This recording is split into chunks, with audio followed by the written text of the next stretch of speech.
Creativity meets entrepreneurship. Why is the next big thing? Singapore needs to thrive from a surviving state to a thriving nation, with creativity entrepreneurship. As a country with just over 50 years of independence, Singapore has, for many decades, punched above her own weight on the international stage. We're one of the most successful cities in the world, and we have the education to thank for that. Much of Singapore's success has been deeply rooted in our ability to survive against the odds. However, one may question how far this survivalist mentality can take us forward into SG 100, after decades of trudging through excellence. Against the unprecedented socio-environmental challenges of our shared future, we have to begin asking what a thriving nation will look like, and how we can create a culture for that to happen.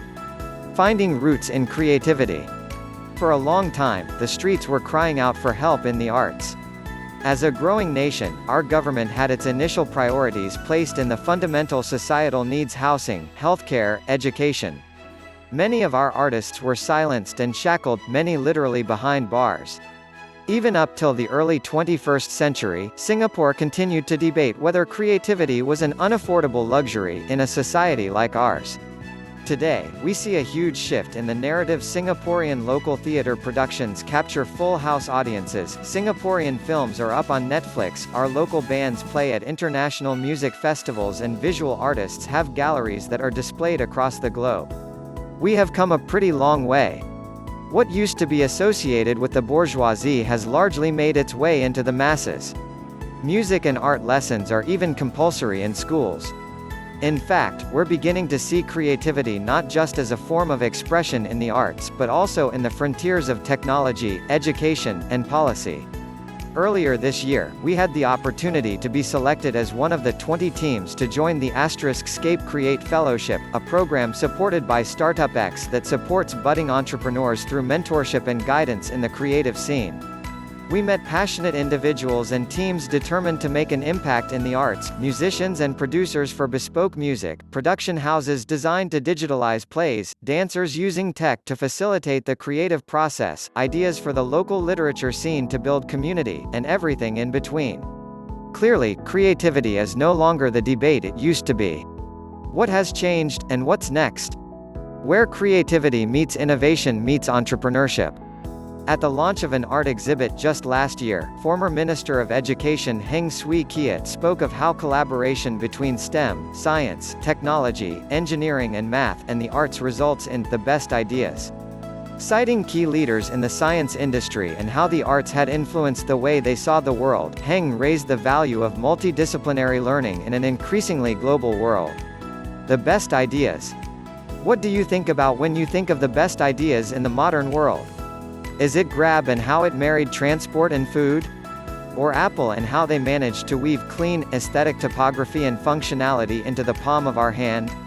In a world where startups pop up every other day, and where schools prepare their students with entrepreneurship minors, and even majors, what really sets people apart?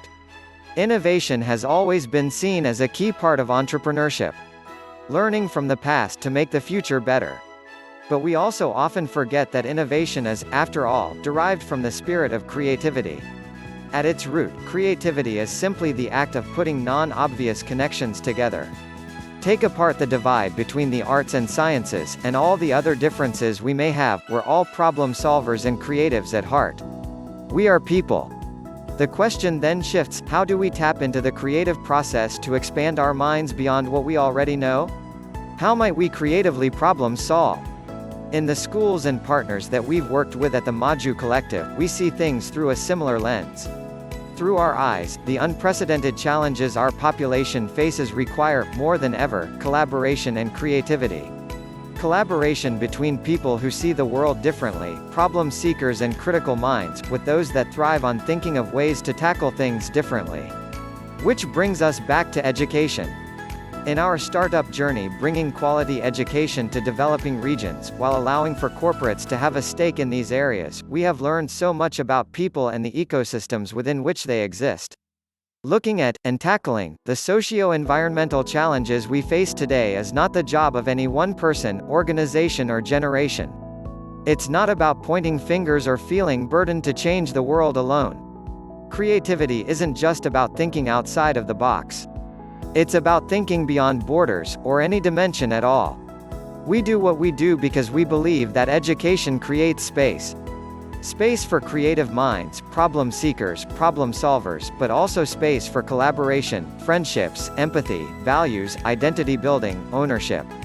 At the end of the day, much of who we are is a sum of our parts. What would it look like if we could nurture a generation of youth who understand the global issues they face? How would things be different if they could own these problems and innovate through the creativity of their childhood?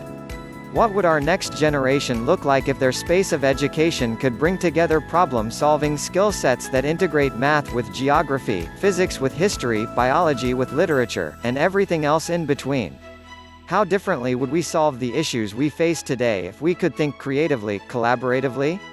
In the words of Dr. Paul Kalanithi, a promising neurosurgeon who held a Master of Arts in English Literature, in the end, it cannot be doubted that each of us can see only a part of the picture. The doctor sees one, the patient another, the engineer a third, the economist a fourth, the pearl diver a fifth, the alcoholic a sixth, the cable guy a seventh, the sheep farmer an eighth, the Indian beggar a ninth, the pastor a tenth. Human knowledge is never contained in one person. It grows from the relationships we create between each other and the world, and still, it is never complete.